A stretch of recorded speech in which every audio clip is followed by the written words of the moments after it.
할렐루야. 주 예수님 은혜 안에서 잘하셨습니까?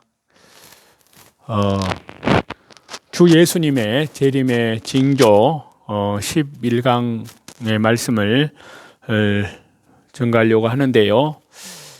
자, 이 시간에는 구약과 신약의 사이 공백기에 대한 그때 71회에 대한 해석은 공백기의 해석에 대해서 살펴보려고 하는데요. 자, 71회 중에 62일의 사이와 한일의 사이를 보통 공백기라고 합니다. 무천년설을 주장하는 이들은 71회를 연속적으로 해석하여 마지막 한일회가 이미 초림 예수님을 통해 성취되었다고 보는데요. 그러나 다니엘서 본문의 예언은 공백기적 해석을 취할 때만 그 분명한 의미를 찾을 수가 있습니다. 그래서 그 해석에 대한 법을 살펴보려고 하는데요. 첫 번째, 연속적인 해석법이 있는데요. 자, 연속적인 해석법은 한 일회를 초림 사역으로 해석을 합니다. 71회의 예언이 중단 없이 이어져서 이루어짐을 주장하는 이론인데요. 자, 그리고 연속적인 해석법 두 번째가 있는데 한 일회를 초림 사역으로 해석을 하는 겁니다. 소수의 전천년설자들이 취하는 견해로요. 69일의 2분의 1 일회는 연속적으로, 나머지 일회의 절반은 상징적인 기간으로 보는 그러한 견해인데요. 자, 연속적 해석법은 69번째의 일회와 70번째 일회를 연결시키려는 노력에도 불구하고요. 그 일회의 끝을 그리스도의 십자가에 죽은 이후에 7년이 지난 AD 39년 이후로 연장시킬 방법이 없습니다. 즉 69일회와 마지막 한 일회의 절반까지는 주 예수님 그리스도의 십자가 죽으심으로 입증되지만요. 그 나머지 일회의 절반이 아직도 끝이 나지 아니하고 2000여 년이 흐르고 있다는 사실에 대해서는 답변을 하지 못하는 한계에 봉착하게 됩니다. 그래서 공백기적 해석법에 71회의 작정이 있는데요. 다니엘서 9장 24절에 대한 내용인데요.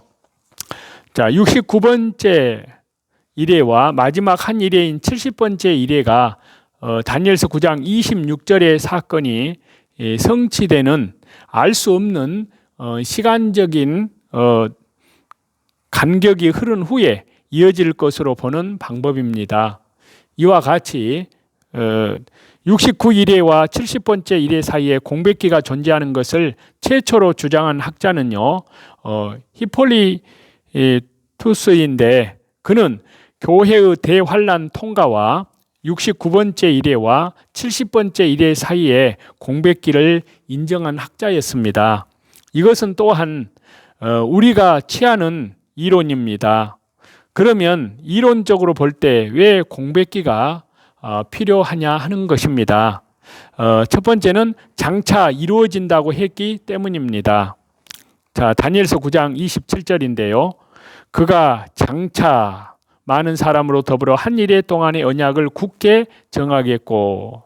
자, 한글 성경은 한 일회, 즉 7년 언약은 장차 정할 것이라고 기록되어 있습니다. 히브리어 원문을 보면은요, 장차라는 부사적인 이 표현은 사실 없습니다. 그렇지만 다니엘서 9장 27절은 접속사 와우로 시작합니다. 접속사 와우는 그리고, 그러나, 이러한 것으로 번역이 되거나 번역되지 않기도 합니다. 그렇지만 접속사 와우는 문맥에 따라서 다양한 의미를 나타내는 데 쓰이는데요. 시간적 흐름을 따를 경우에 시간적 간극을 나타내기도 합니다. 이 본문의 맥락 역시 시간적인 흐름을 따라가고 있고요. 다른 한편으로 접속사 와우를 기준으로 다니엘서 9장 26절의 사건과 다니엘서 9장 27절의 사건은 전혀 상반이 됩니다. 그렇기 때문에 한글 성경의 접속사 와우에 대한 번역인 장차라는 이 문맥에 매우 적합한 해석입니다. 즉 69일의 후에 주님의 십자가의 죽으심 AD 30년에 또 죽으심과 부활 그리고 로마의 침공으로 성읍과 성소의 회파, 이때는 서기 AD 70년이었습니다. 끝까지 전쟁이 있은 후에 다니엘서 9장 26절인데요. 마지막 한 일의 사건이 다니엘서 9장 27절이 이루어질 것임을 보여줍니다. 종말에 될 일을 기록한 요한계시록이 장차 될 일이듯이 마찬가지로 한 일에는 69일에가 지난 후에 하나님의 섭리하신 때에 장차 이루어지게 될 것을 가리킨다고 할 수 있습니다. 지금까지도 전쟁이 계속되기 때문입니다. 자, 다니엘서 9장 26절을 보겠습니다. 62일의 후에 기름 부음을 받은 자가 끊어져 없어질 것이며 장차 한 왕의 백성이 와서 그 성읍과 성소를 무너뜨리려니와 그의 마지막은 홍수에 휩쓸림 같을 것이며 또 끝까지 전쟁이 있으리니 황폐할 것이 작정되었느니라. 이 본문은요, 분명하게 62일의 후에 끝까지 전쟁이 있으리니라고 예언을 합니다. 그런데 이 말씀은 오늘날 뚜렷하게 성취되고 있는데요. 즉 이스라엘 땅에 아직도 전쟁이 끊이지 않고 있습니다. 그래서 한 일회를 과거적인 해석으로 볼 수 없다는 것입니다. 지금도 끝까지 전쟁이 이루어지고 있는데요. 한 일회가 지나가 버렸다는 것이 말이 되느냐 하는 겁니다. 상식적으로도 이해할 수 없다는 사실입니다. 그리고 세 번째는요, 이스라엘의 성읍의 회파입니다. 그리고 성전의 회파, 황폐한 일이 계속됐기 때문입니다. 자, 기름 부음을 받은 자, 곧 왕의 끊어져 없어짐, 예수님의 십자가 사건을 말하는데요. AD 30년에 이루어졌지만 성읍과 성소의 회파, 예루살렘의 완전한 멸망은 타이터스, 디도의 군대에 의해서 AD 70년에 성취가 되었습니다. 또한 끝까지 전쟁이 있으리니 라는 말씀대로 이스라엘의 역사는 끊임없이 전쟁의 소용돌이 속에 휘말려 보내왔고요. 지금도 전쟁의 포화 소리는 끊이지 않고 있습니다. 그렇기 때문에 역사적 성취로 볼 때 주 예수님의 십자가의 죽으심과 부활, 그리고 예루살렘의 멸망 사이에 40년의 공백기가 흐르듯이 마지막 한 일의 시작이 이어지기까지 공백기가 계속됨을 우리는 부인할 수 없다는 사실입니다. 그래서 한 일의 과거적 해석은 폐기 처분되어야 한다는 것입니다. 그리고 네 번째는요, 한 일에는 아직 끝나지 않았기 때문입니다. 주 예수님께서 30세의 세례를 침례를 받으셨기 때문에 만약 한 일회가 끝났다고 가정한다면 AD 70년에 AD 37년에 모든 것이 끝났어야 합니다. 그렇지만 그 이후에 적그리스도가 한 일의 언약을 세운 것도 일회 가운데 어느 시점이 되어서 제사와 예물을 금지된 사건도 없었습니다. 한 일회가 7년이라면 그 7년에 기록된 사건들이 다 마무리되어야 하지만 어떤 것도 이루어지지 않았다는 것입니다. 그렇기 때문에 한 일에는 아직 끝나지 않았고 이는 미래적 사건으로 봐야만 된다는 사실입니다. 또 다섯 번째는요. 사도행전 13장 46절과 갈라디아서 3장 14절 이러한 말씀을 이방인 시대의 삽입을 통하여 증거되기 때문입니다. 자, 사도행전 13장 46절을 보시겠습니다. 바울과 바나바가 담대히 말하여 이르되 하나님의 말씀을 마땅히 먼저 너희에게 전할 것이로되 너희가 그것을 버리고 영생을 얻기에 합당하지 않은 자로 자처하기로 우리가 이방인에게로 향하노라. 또 갈라디아서 3장 14절에 보시면요. 이는 그리스도 예수님 안에서 아브라함의 복이 이방인에게 미치게 하고 또 우리로 하여금 믿음으로 말미암아 성령의 약속을 받게 하려 함이라. 자, 유대인들이 주 예수님 그리스도를 배척함으로 십자가에 못 박혀 죽였는데요. 그러나 예수님은 부활하셨습니다. 그리고 승천하셨고 이제 재림만 남아 있는데요. 유대인들이 예수님을 배척함으로 구원이 이방인들에게 미치게 될 것이라는 말씀이지만 이스라엘의 넘어짐으로 인하여 구원이 이방인에게 이르게 하려 한다는 로마 교회에 보낸 말씀, 로마서 11장 11절, 그리고 주 예수님이 십자가에 죽으시고 부활하신 후에 승천하신 후에 70번째의 이래가 시작되기까지는 이방인의 충만한 숫자가 구원에 이르게 되는 분명한 공백기가 있음을 입증해주고 있습니다. 그래서 마지막 한 일에는 종말에 될 일, 그러니까 주 예수님이 재림하실 때 되어질 일을 포괄하는 결정적인 구원 역사적, 구속사적 시기라고 말씀드릴 수 있습니다. 자, 이와 같이 우리 주 예수님께서는 반드시 재림하시게 됩니다. 하나님의 약속은요, 하나님의 말씀의 언약에 따라서 약속에 따라서 반드시 주 예수님께서 다시 재림하십니다. 그래서 구약 성경은 메시아 그리스도에 대한 약속으로 가득 차 있는데요. 구약의 모든 말씀은 메시아의 도래에 그 초점이 맞춰져 있습니다.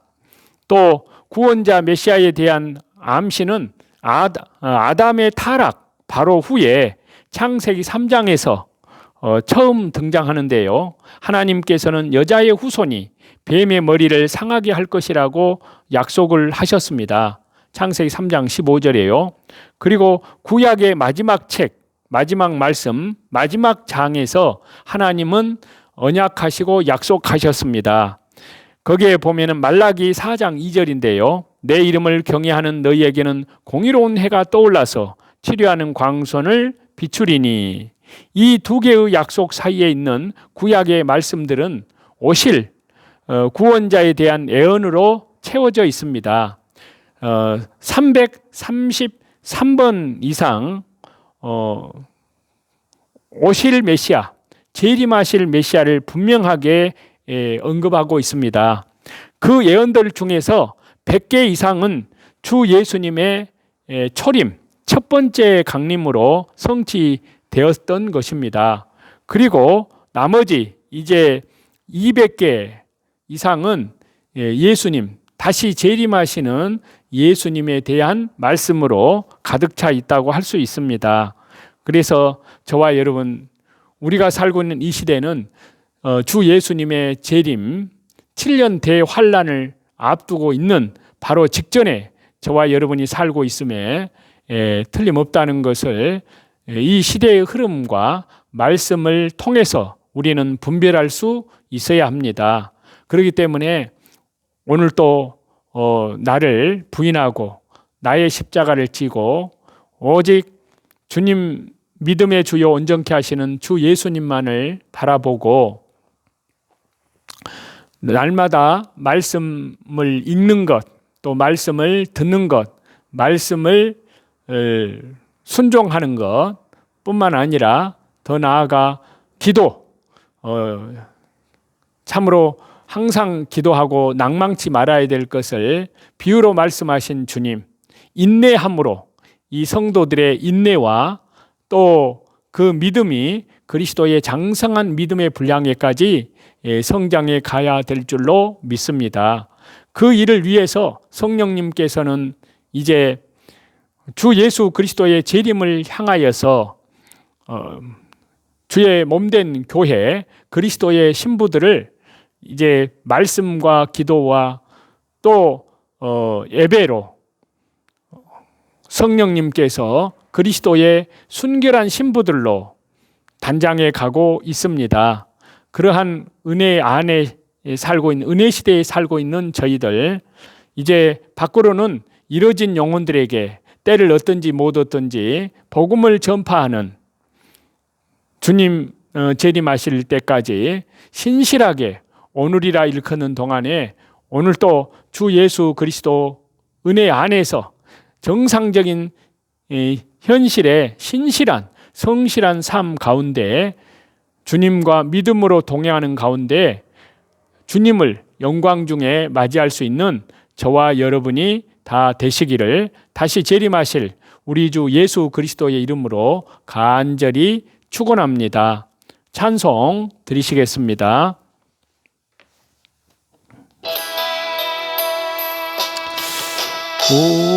우리에게 향하신 여호와의 인자하심이 크고 크도다 크시도다 크고 크도다 크시도다 우리에게 향하신 예수님의 인실하심이 영원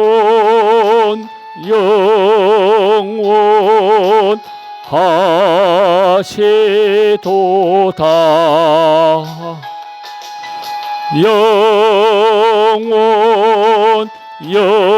영원 하시도다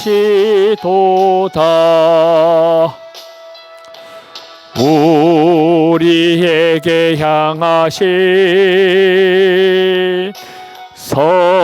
성령님의 계획하심이 놀랍고 놀랍다 놀라우시도다 놀랍고 놀랍다 놀라우시도다.